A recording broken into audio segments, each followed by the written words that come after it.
Hey, how's it going, everybody? Coach Kyle here, and if you like this video, please give it a thumbs up. Subscribe to the channel for future content notifications. Hit that bell button. Look back at old videos. There's a bunch of them.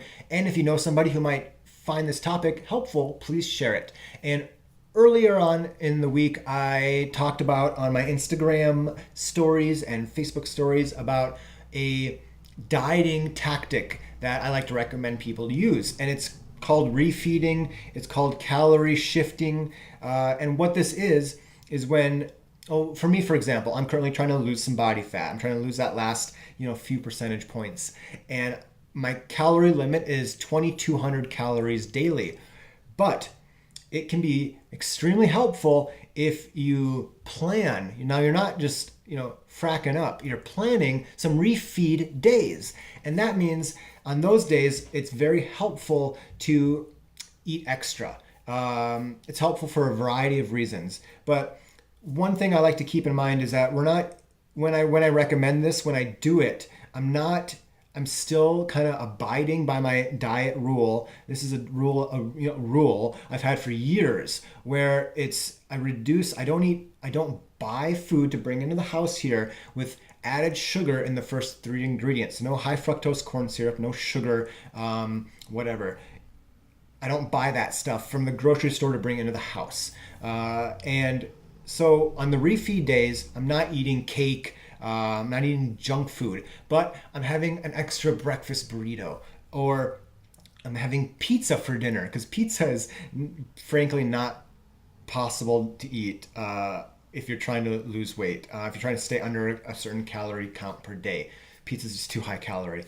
But maybe on a refeed day, I'm gonna have some pizza. I'm gonna have an extra breakfast burrito. So that's how I'm refeeding. I'm not refeeding with junk food. But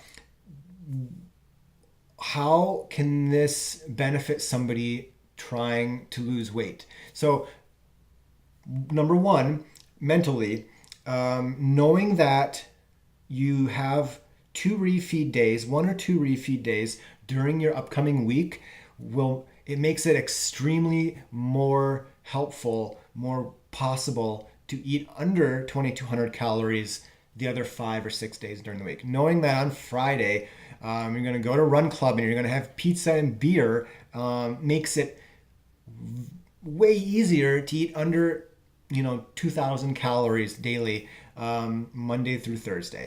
Also, those refeed days, they might help prevent muscle loss during your habitual calorie deficit. They might help your recovery adaptation from hard training sessions, weightlifting, running, whatever. And let's see, the refeeding days, I took notes here. The refeeding might, this is interesting. When you eat less calories, your metabolism very slowly lowers over time. So you end up burning fewer calories at rest if you're eating fewer calories. The refeeding might help slow or prevent that. So again, very helpful. Now, two studies that I found. One was on rodents, and I don't necessarily agree with rodent studies, but it was done, so I'm going to talk about it. And the other was on obese women. So the rodent study, they did, these rodents were fattened up with a very high fat and sugar diet, and then they were put on a diet. And what they found was that over time, the continuous dieters, the ones who just were forced to eat less calories, they lost a very high amount of weight early on in the study, and then it basically plateaued. Their weight loss slowed drastically. Now the refeeders, the ones on the intermittent dieting, they didn't lose as much weight early on, but their weight loss was more continuous and gradual over the duration of the study. So obviously the rats weren't weighing themselves, but if you're a human and you're weighing yourself on the scale, which I recommend, seeing that you lose a bunch of weight early on is really nice, but then it would be mentally hard for it to plateau.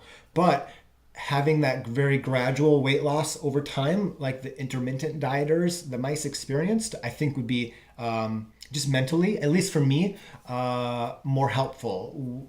Drop me a comment below. What do you agree with me that it would be better? I think I really do, that it would be a more gradual weight loss over time. And then the study with the obese women, they found that over 42 days, these obese women, they were on a 1,200 to 1,400 calorie diet for 11 days, and then they ate whatever they wanted for 3 days. That was the cycle. I don't know if the 3 days were mixed into those 11 days or if it was just 11 and 3. I'm not sure. But they lost over 42 days, they lost 8 kilograms of pure fat. And that was actually a 2.6 times more fat than they were predicted to lose through calorie in versus calorie out calculators. So that goes to show both the benefit of this intermittent dieting, but also don't always trust calorie counters, calorie calculators. So that's what I got. I thought it was really interesting that there were studies out there that kind of showed the benefit of this thing that I've talked about. So drop me a comment, question below if you have any. And as always, you keep running, I'll keep coaching.